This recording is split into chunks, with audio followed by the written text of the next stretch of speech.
জীবনে অনেক মানুষের পরিচয় জানলেন, আজকে এমন একজনের পরিচয় বলবো। সেটা হচ্ছে আমার প্রিয় নবীজি হযরত মুহাম্মদ সাল্লাল্লাহু আলাইহি সাল্লাম। তিনি জন্মগ্রহণ করেন 570 খ্রিস্টাব্দে মক্কা নগরীতে।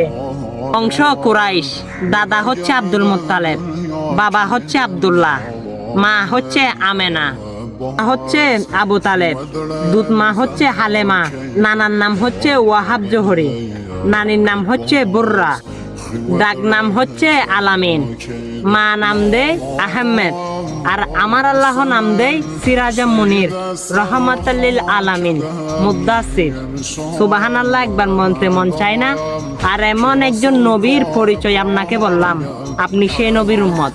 অবশ্যই আপনার উপর দায়িত্ব হয়ে গেছে এই ভিডিওটা শেয়ার করে দেওয়ার জন্য, কারণ অনেকেই আপনার জন্য এই বার্তাটা শুনতে পারবে, আর আপনিও সোয়াবের